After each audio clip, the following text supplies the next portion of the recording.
This conference will now be recorded. Hello, everyone. This is Ted Check, Social Media Manager for the International Foundation for Protection Officers, and I'm joined here with Tim Easton. He is CEO of Missouri-based Castle Defense 360 Security. Tim, how you doing tonight? I'm doing good, Ted. Thanks a lot for having me on. Absolutely, absolutely. Yeah.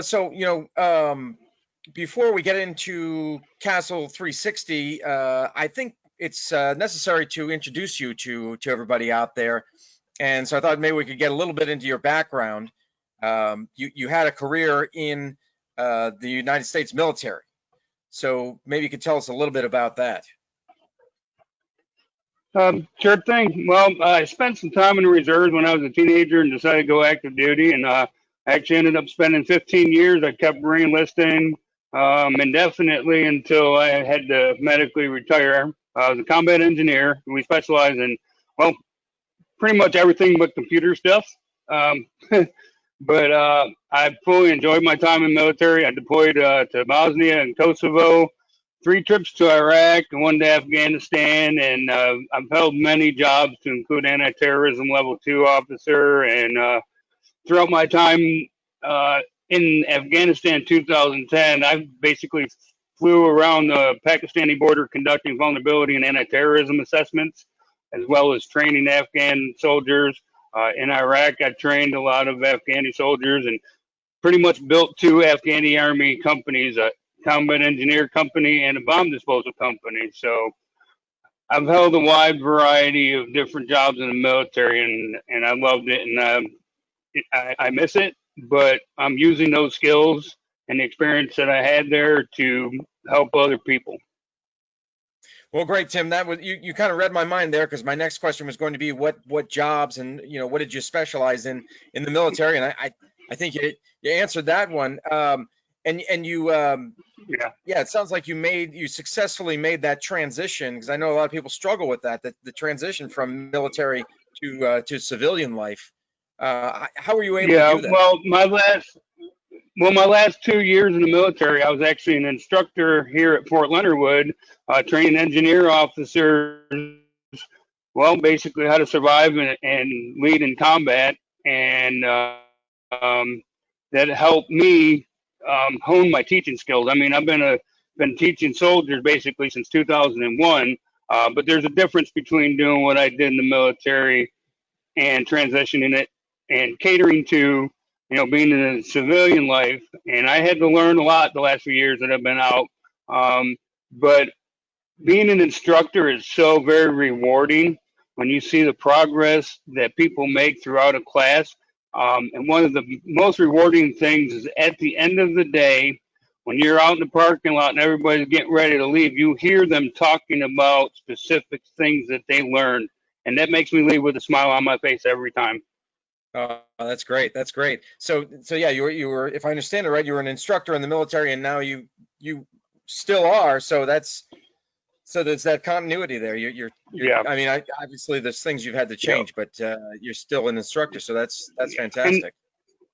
yeah, and it's actually a form of therapy for me post service, because I miss serving my country, and I miss helping people, and I miss teaching people, and this is very therapeutic for me. And I know it's why a lot of veterans get into the security industry, specifically instructors, is because we miss it. Um, but it's very therapeutic teaching people to how to survive, basically. Hmm. Um, yeah, and I mean, as much detail as you want, but or not, but I mean, maybe you could describe for us briefly. You said you were injured. Are you able to talk about that? Oh yeah, it's just a little bit of normal PTSD. I don't know if you can consider it normal, but I mean, um, most of my issues was that I had some pretty bad injuries, and I couldn't get back to going back to combat and fighting for my country, which is what I was built to do. Right. That I believe. So that kind of led to my career kind of going downhill a little bit. I mean, I didn't get in trouble or anything like that. I got an honorable discharge. I got awards and a bunch of different things. So um, it was it's tough, because that's all I knew for 15 years. And I mean, out of those 15 years, I was probably gone for 7 or 8 of them. So, Mhm. Wow. Yeah, no, but I mean, my mental capacity is there. And again, it goes back to the being therapeutic for me. Um, Part of my issue is I miss it so much that I needed a conduit, and helping people, like I said, to survive and training them and things that I know is very, very rewarding and very therapeutic, and it helps ease a lot of that stress. well, that's great. That's great. Yeah, and no, that, I mean, as we've learned over the years, PTSD is actually quite common, among the Yeah, military, and so yeah, I think what we've also learned along with that is that yeah, there needs to be some type of outlet or some type of you know something to help, something that is fulfilling to yeah, hopefully some way take the place. Like I just did. You may have seen it. I did a post on a former Marine who's now doing security, or at least the job that he had at the time that the video took place was he was protecting a news team, and just so yep, happened that there were a couple of AR-15s that belonged to police that he was able to recover, and so that's another yeah. I guy was that. impressed with that. That guy Right. impressed me like crazy. I mean, he just did it without even thinking about it and didn't miss a beat. And that's Right. what a lot of people don't understand about veterans. Our mental capacity to stop violence. People look at us as, fighters. Yeah, we're fighters, but we're also very much defenders. And our training gives us the ability to do things like that guy did. Yeah. Yeah, for sure. Yep. Um, so yeah, yeah, you retired. Tell me again, what year was it that you retired? A long 7 years ago, 2013. And it's been a Okay. rough few years since I started my company, but I'm getting a lot more support, and teaming with organizations like IFPO is a huge deal for me. And things are progressing, and the name's getting out there. My name and my company name are getting out there, and I'm proud to say, not brag, but proud to tell people that I'm getting known and I'm very well respected, at least in the LinkedIn community and the security uh, community in general. So Great. Well, yeah, we welcome the affiliation. I think it's a win-win for yeah. us. So yeah, you mentioned Castle Defense 360 Security. Uh, Tell us how that all came about. How do you came to establish the company? Well, I had a lot of sleep issues when I first got out of the military, and I went, from a couple of different jobs working as a security guard for 8.50 an hour. I actually built my company in 3 months on paper, sitting at the guard shack. I should have been watching the things that weren't really happening. I was at a trucking company out in the middle of nowhere. So I built my Sure. company on my shift on paper.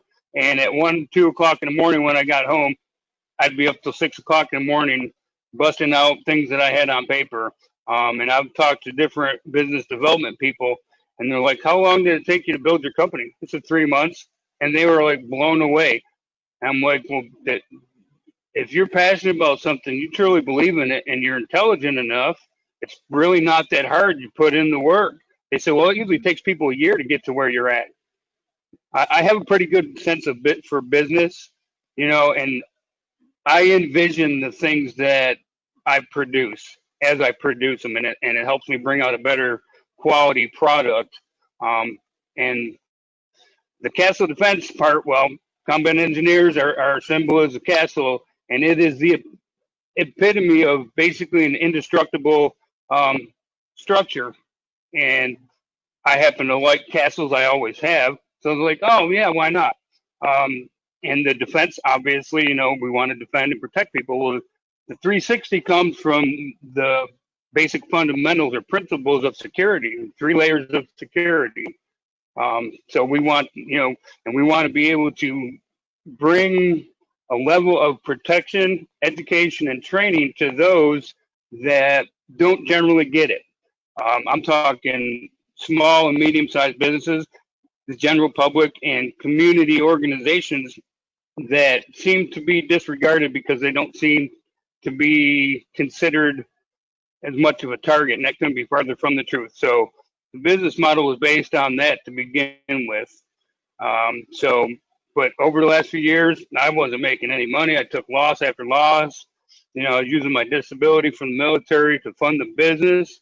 And I'm not a quitter, so I never gave up. And I'm in a much better position now than I am than I used to be. So That's great, Tim. That's great. So if I understand it right, your company has kind of two main prongs to it. You've got the training, and then you've also got the services that you provide. Is that right?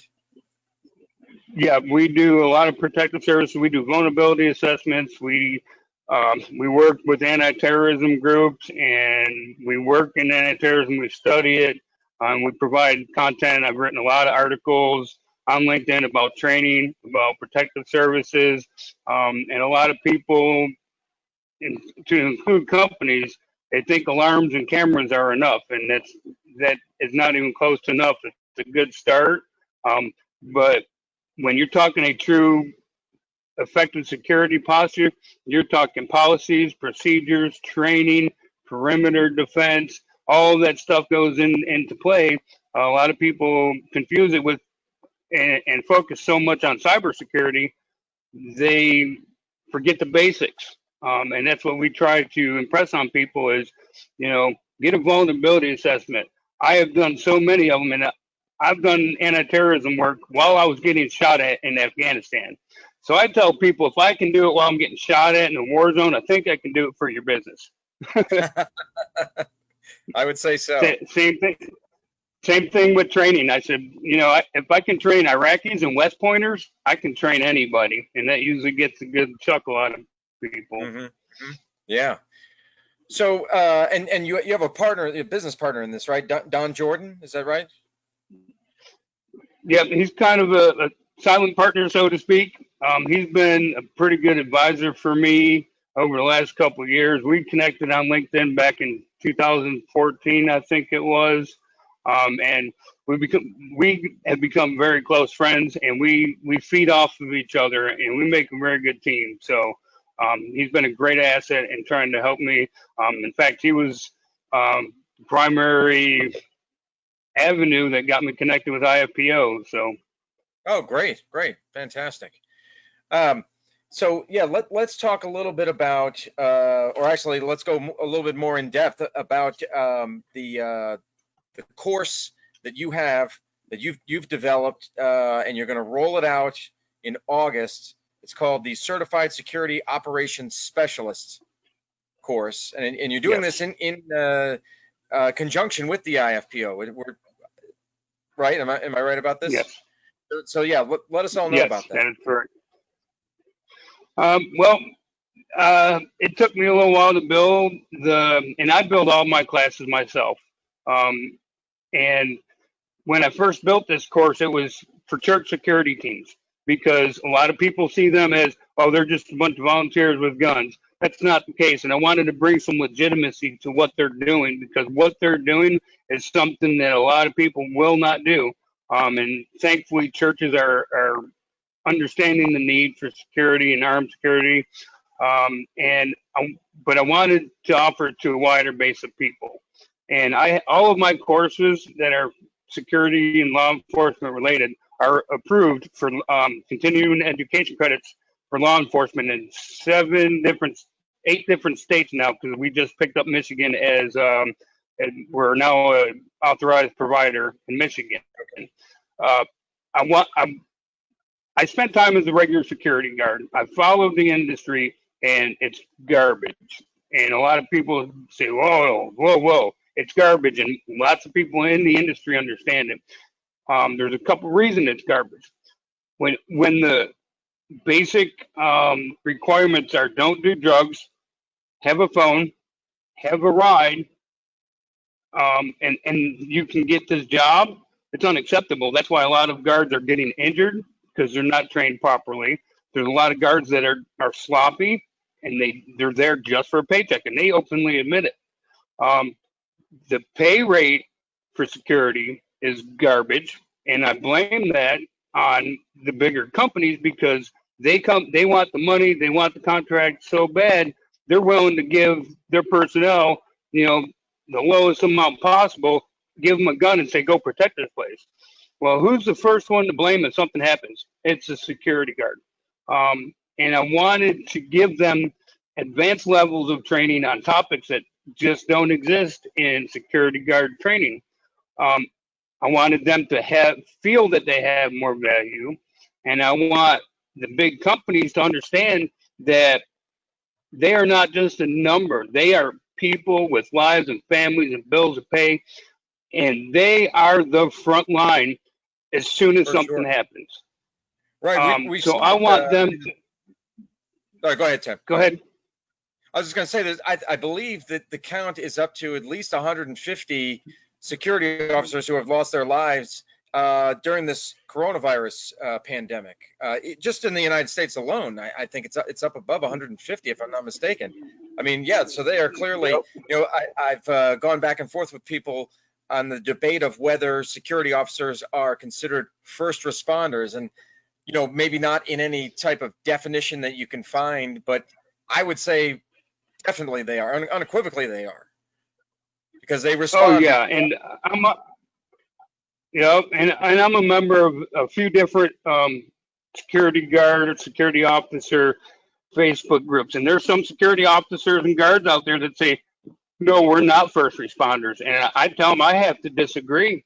Um, Hmm. if you are a security guard, which we'll go into this, I could go into this all day long, the difference between armed and unarmed, but they're, they the definition of first responder doesn't fit their observe and report or deter and detect Yeah, and that's outdated. role. And yes, and that's one of the main reasons I built this course. That's why there's IED stuff in the course, checkpoint operations. This is all stuff that's not covered in a 1 hour assessment on the computer before you get hired.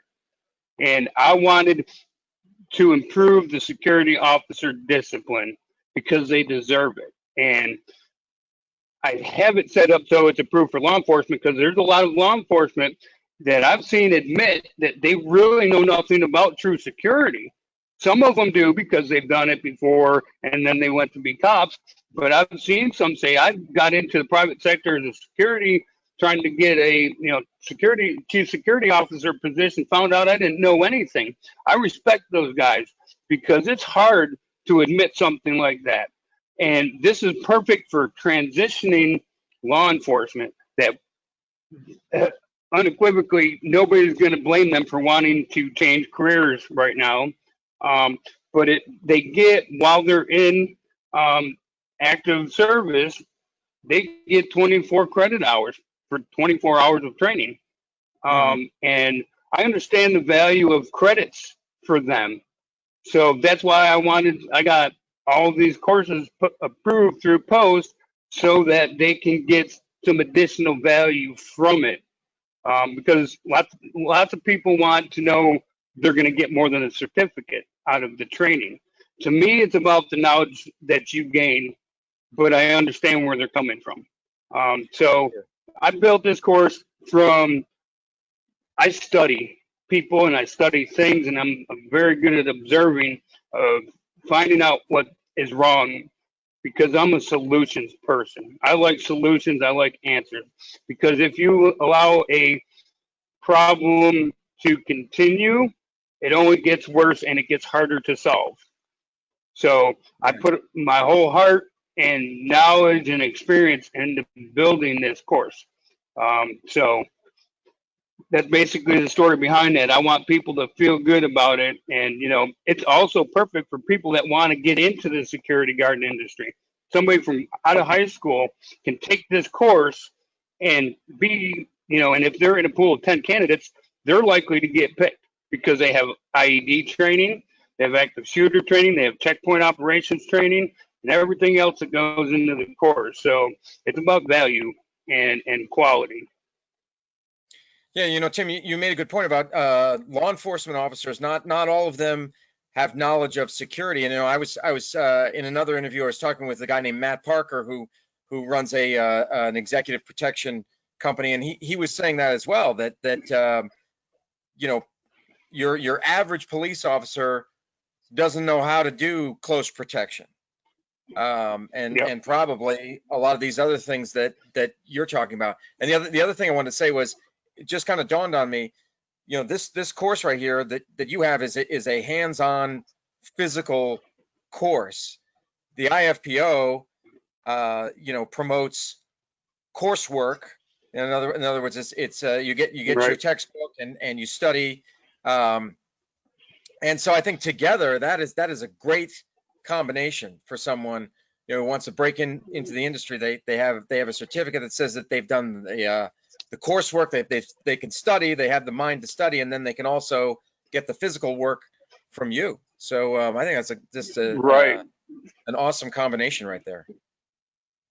Yeah, and the what I like to call certificate chasers, there's tons of them out there. Oh, I got 30 certificates. My question to them is, have you ever applied any of these skills? Well, no. Okay, then you're not a professional. You cannot beat the value of hands-on scenario-based training. All of our training programs are heavily scenario-based. I had a guy in the IED course, for example, was 8 hours. I had a guy ask me, well, how can you cover all this information in 8 hours? I said, I'm very good at time management. We spend very little time in the classroom. And he said, oh, okay. So, and it's like, online training definitely has a role. I will never discount online training because it definitely has its role for general awareness. But when's the last time you took a scenario-based test on a computer and felt stressed out, except maybe your boss saying, are you done yet? You know, you just don't have that. In the scenario-based training, there is realistic stress. There are noises, you know, there are smells, you name it. You put it in these scenarios, and it forces people to actually think and respond under stress. So yeah, Tim, tell us a little bit more about, because you've got, I think, at least a dozen different topics or different subjects that you're covering. Can you tell us a little bit more about those? Sure, I'll go down the list if my memory is good right now. First of all, the first topic we cover in all of our courses is personal profiling. I've had people say, well, you can't do that. Well, yeah, I can, because they confuse that with racial profiling. And my response to them is, the only time a person's color comes into play is when you are reporting. Because if you say it's a man in his 30s and there's 1,000 of them, wow, where do we go from there? Then you have to narrow it down. Okay, well, it was a white guy in his 30s wearing a hat. Okay, now you just narrowed your suspect pool down to 10 people. Everybody has it within them to personally profile. Everybody does it every time they meet somebody for the first time. For example, the last human trafficking awareness seminar I conducted, when I told the students, I said, everybody personally profiles somebody when they first meet them. And I got this look like, what did you think of me, sir, when you walked in and saw me? Ma'am, what did you think? You know, do I look like I drive a nice vehicle and stuff like that? And they were blown away at the concept of how easy it is that everybody does it. We just we pull it out of them, and we tell them, you know, some of the things what to look for. Now, there's a difference in between having the natural ability to do it and the actual ability to execute properly. Because you don't want to falsely report something because, well, he looks suspicious. Well, what was he doing? I'm not really sure that what he was doing was suspicious. Okay, well, then, you know, you're just wasting a lot of time. So it's an important topic. Then we go into the phenomenon of the active, we call it active attacker because it's no longer about a bad guy or girl with a gun. They're using all kinds of weapons. So we send them through, even our law enforcement active attacker threat response course, we put them through the ringer as regular unarmed citizens that know nothing about policing. So they're forced to act as sitting ducks, and they have to respond. And we implement the run, hide, fight in steps, in a progressive steps. So they go through the run, hide, fight all in one scenario. But we teach them different unconventional methods. People say, well, I don't like to have a gun with me. I didn't say anything about the victim having a gun. So we teach unarmed tactics. And the swarming effect that lots of people have talked about is Yeah. unbelievably effective. Um, so we teach that all of that, and we teach best practices. We teach communication skills and stuff like that. Then we go into, I believe it's the bomb threat and IED awareness. You know, we walk them through the steps. We give them the basics of, hey, this is how IEDs are made. We give them the blast and kill radius, which are two different things that I'll go into another time. And we teach them signs and indicators. We walk them through. We have a lane set up of IEDs, different types and different initiation systems, and they got to go through and pick out, see what they are and write them down.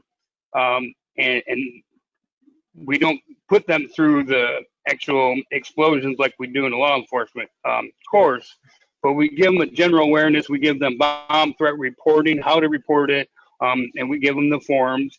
And then we do basic first aid and emergency response, which works for home use or business use or on the job use. We talk about inventories of equipment or household goods, how to take pictures. We give them the checklist. We teach them basic first aid, stop bleed, tourniquet, pressure dressings, and stuff like that. Basic stuff that anybody can learn. And then we talk about anti-terrorism, what to look for, what signs and indicators of terrorism, what their methods are, how many different types of terrorist groups there are out there, and we teach them what they can do. We show videos of suspicious activity of terrorist planning, and criminals and terrorists, they conduct reconnaissance. They all do it, and then we Tim, we talk about what they can do. Just a quick Go ahead. question. Do you differentiate between domestic terrorists and foreign terrorists?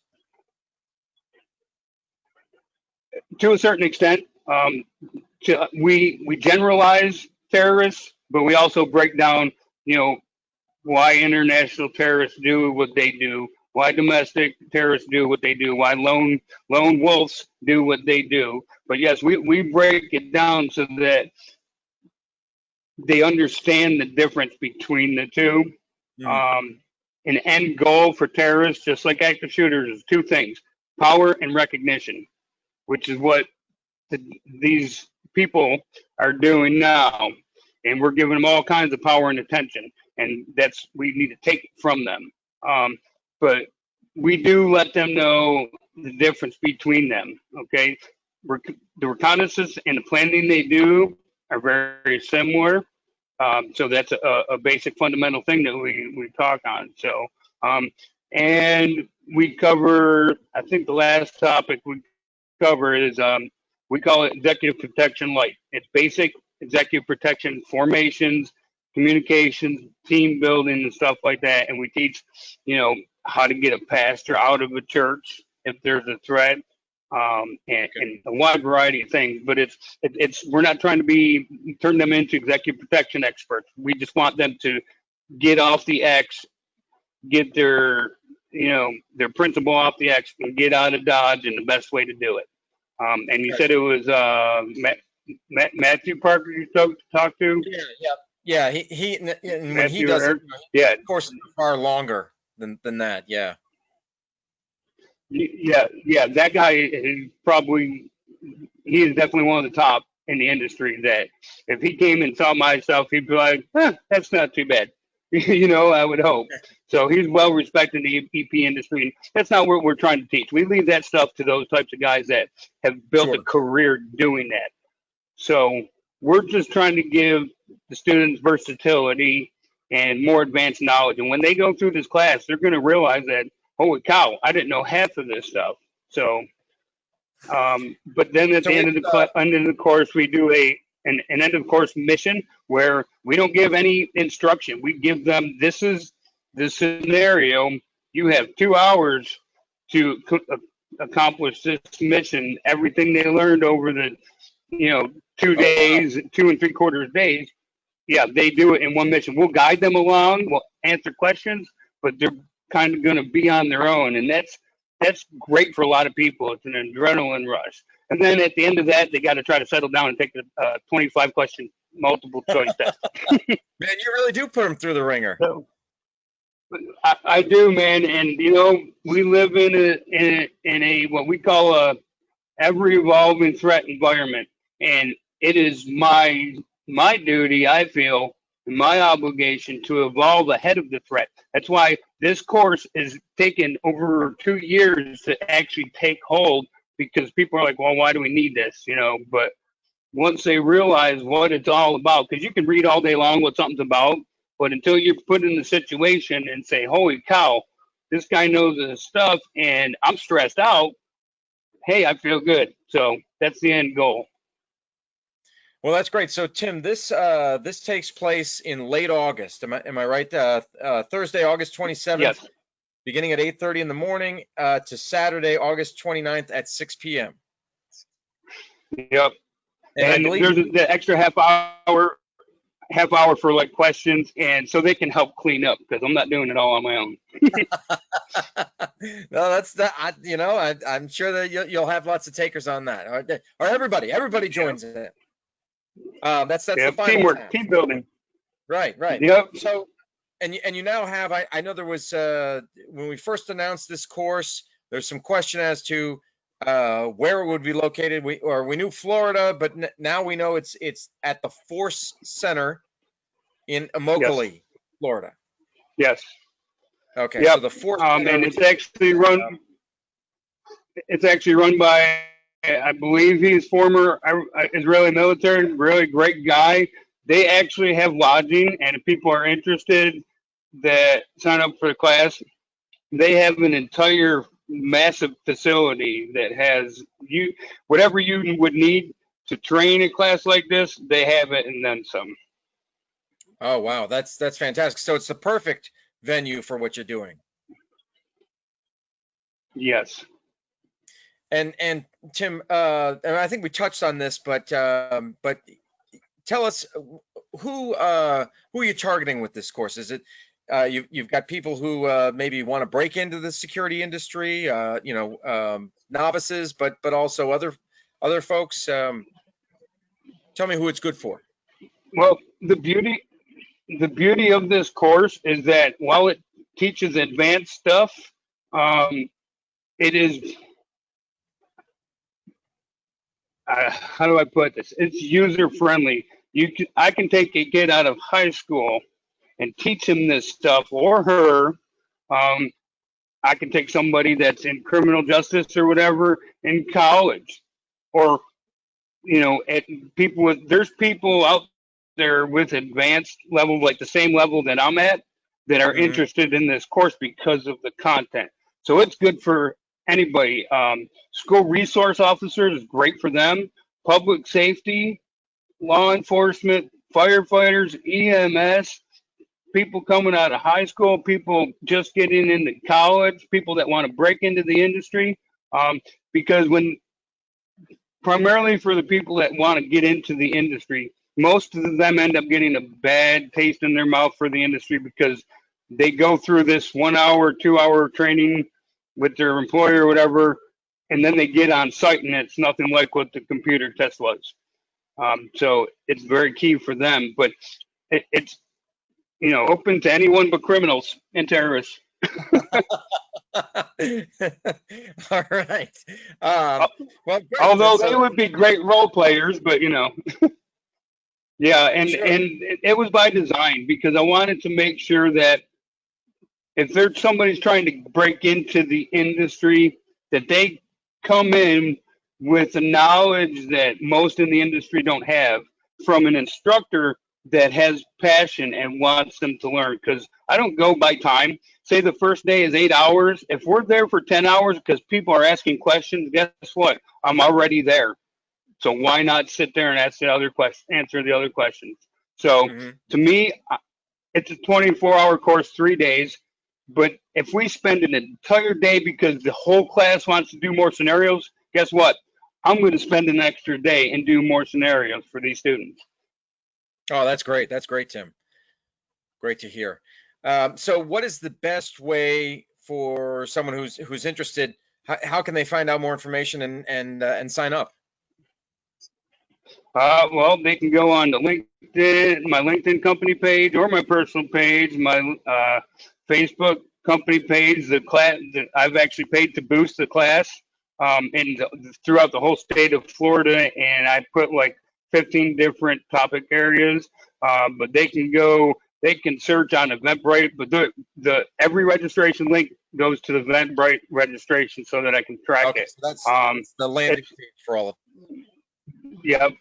It's listed on policetraining.net, and it's in bold. And I mean, they can go to my website. They can go to castledefense360.com/upcoming training, and we have a small Eventbrite training calendar widget on there, and they can go through the months, and but everything goes to the landing page on Eventbrite.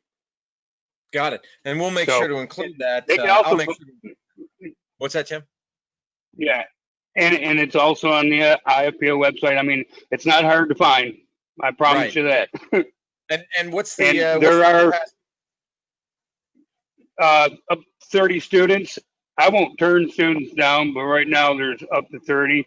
And we have different ticket options. We have a discounted ticket for law enforcement security. We have a IFPO 15% discount for IFPO members or certificate holders.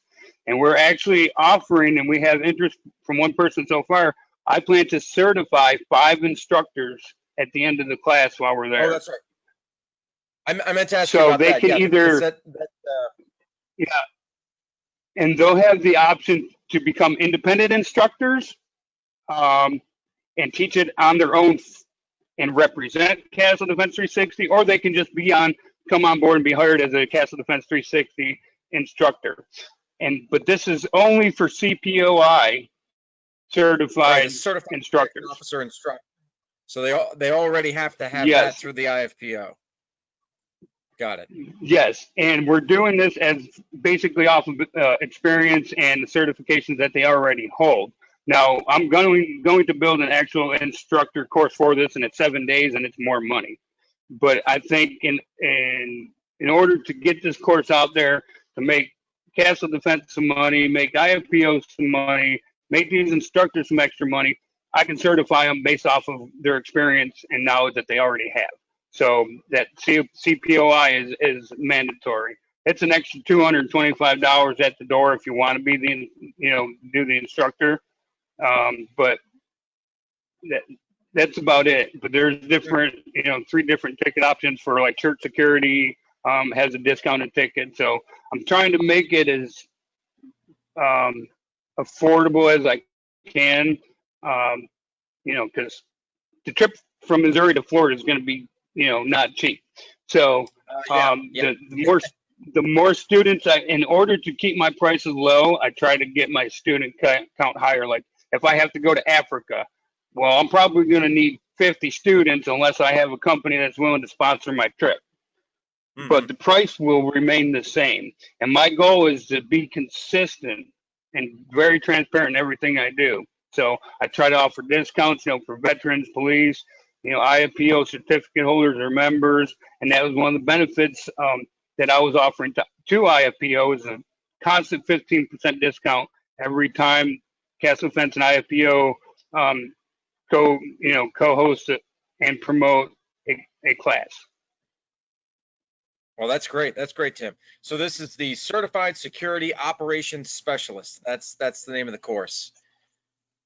Yep, and we're working on, once we get a couple of the courses knocked out, we are going to be submitting for a national accreditation as well as approval from the GI Bill for transitioning veterans. Oh, that's great. That's great. Yeah, I mean, anything that... Sorry, go ahead, Tim. To me, it's not about making money. It's about making people safer and better at what they do. Of course, I need to make money. I mean, who doesn't like money? But my end goal is to improve the industry and help people live and survive when they're faced with unconventional warfare, basically. Right. These, times have changed. Yep. It's a different world, and I guess the enemy is not so apparent as it say was in maybe World War II or even Vietnam. It's just a different, yeah, it's a totally different world now. Well, when you have groups like Antifa and Black Lives Matter and Proud Boys or whatever they're called, I don't know. I'm losing track of how many of these, what I like to call insurgent groups that are out there. They have no regard for people or property, but they're bullies, and we need to take the power away from the bullies. Because what happens when you punch a bully in the face? He's either gonna beat you up worse, or he's gonna stop. Most of the time, they're gonna stop, and that's what's happening right now. Is these bullies are getting confronted, and they're turning around with the tail between their legs, and that's what this course is about: is to empower the security guard, the general public, the police officer, public safety, whoever takes this class, is to empower them and give them knowledge that they didn't have before. Because when people are, I have a concept. It's called turn fear and uncertainty into courage and confidence concept, and I teach that in all my classes too. And it's basic. If you know something, if you learn something on how to do something, you're going to be more confident and you're more likely going to do it. Oh, absolutely. If you're afraid of something, and you're like, oh, and then the uncertainty comes in because you're afraid. Well, if I do this, oh man, what could really happen to me? And that keeps people from moving forward. It prevents progress. And that's the motto of all of our courses is turn fear and uncertainty into courage and confidence.